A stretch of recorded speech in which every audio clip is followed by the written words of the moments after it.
maths is not fun? Well, I, Makwana Namraka, is here to show you that maths is just a fun challenge. It is as easy as y equals to mx plus c. And for those of you who didn't know, it is as easy as a straight line. So right now, it is the time for you to grab a paper, a pen, and a calculator and come learn maths with me.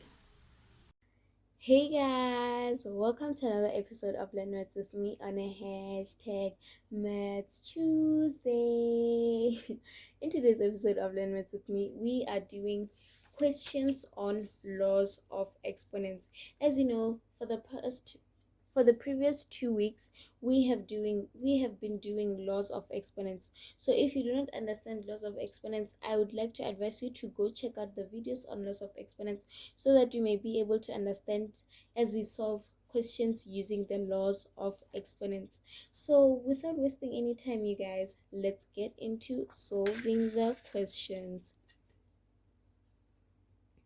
So I really hope that you remember the laws of exponents that we have discussed in the previous 2 weeks and that you'll be able to apply them today. Before we start, I would like to advise you to pause the video and apply the exponents for yourself so that you may see if you understand or not, and then you will mark with the ones that we are doing.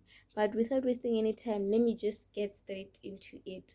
So let's start with A. So the law of exponents said anything raised to the exponent 0 equals to 1. So 5 to the exponent 0 equals to 1.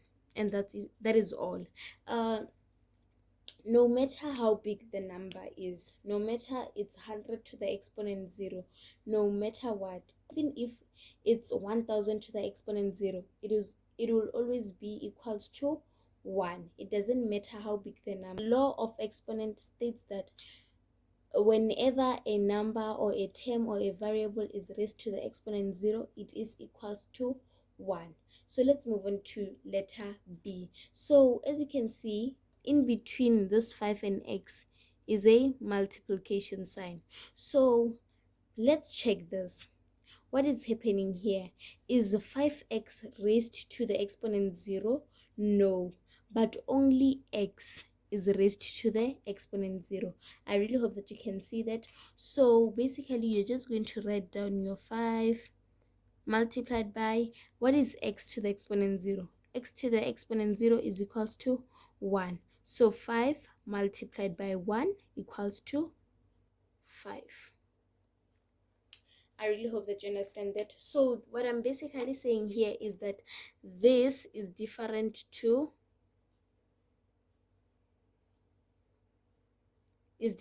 this. Why? Because here only x is raised to the exponent 0, and here the whole term is raised to the exponent 0, meaning that the whole term will be equals to 1. I really hope that you understand that. Let's move on to letter C. So in the previous video, I explained that when you are dealing with this kind of question, when you are having a negative exponent, you have to make it positive. How do you make it positive? You flip it around. So basically, you can make it as a fraction. So you have to turn it around. You have to invert it. So when you invert it, the exponent becomes positive. So when you flip it around, you will have 1 over 2 to the exponent 2. So if you have a fraction like this and you want to have a negative exponent, you just flip it over and keep there and change the exponent into negative. So now you're going to simplify and say 1 over, what is 2 to the exponent 2? It's 4. I really hope that you understand that. So let's move on to letter D. So here, as you can see, not the whole term is to the exponent negative 2. Only 3 is to the exponent negative 2. So what do you do? So you can say, okay, 2 and 3 are 1. 2 and 3 are one term. So you can just say 2 multiplied by 3 to the exponent negative 2. So here only 3 is to the exponent negative 2. So it is the only one that has to be flipped.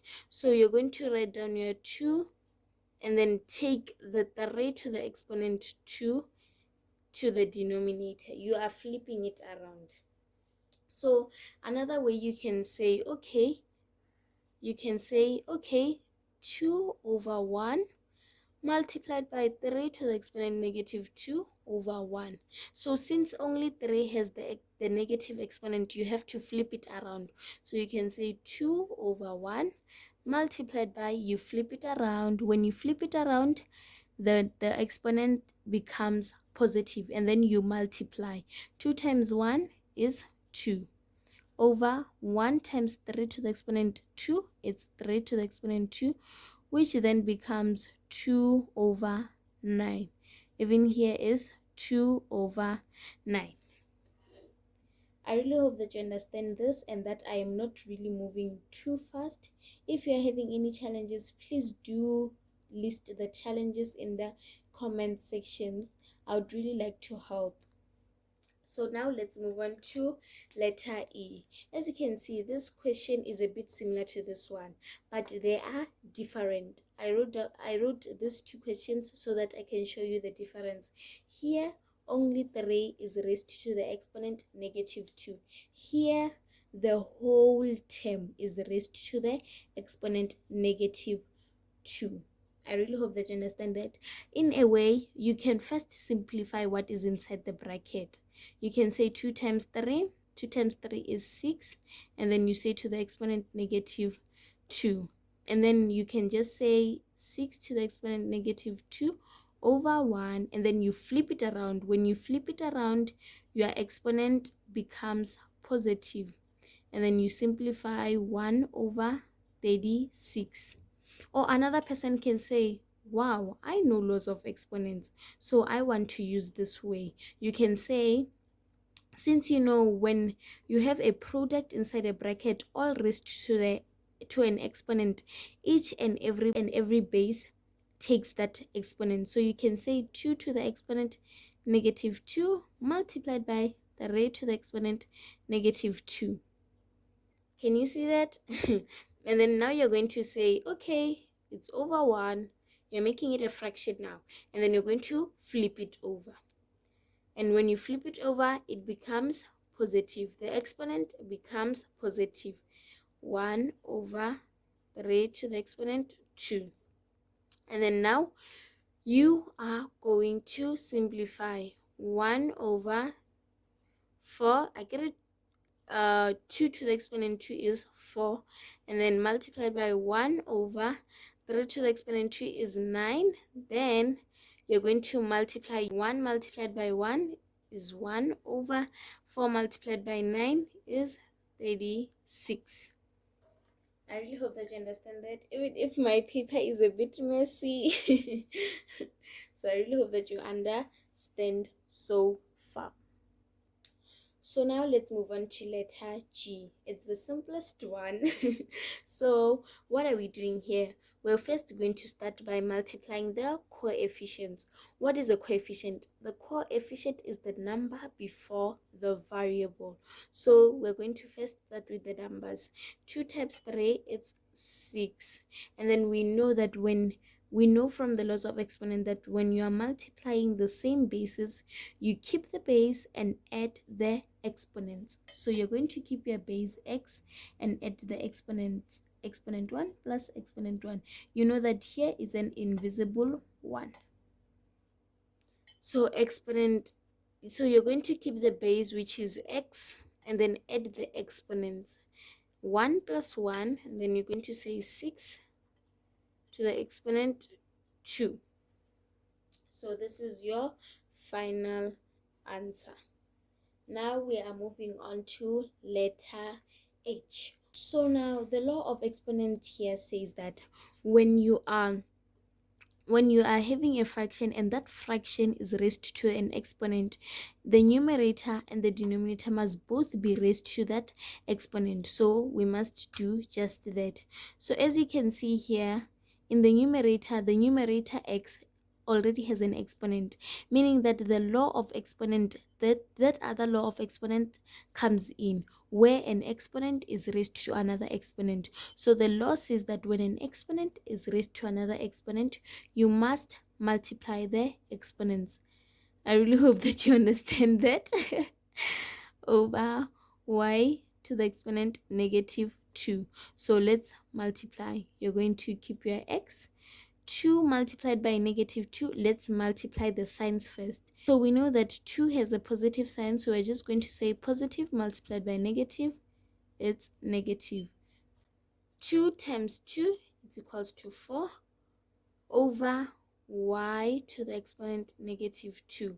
So here we can already see that we have a fraction itself. So what we have to do is to just take y to the exponent negative 2 into the numerator so that the 2 may become positive, and then x to the exponent negative 4 into the denominator so that the 4 may become positive. So let's do just that. X.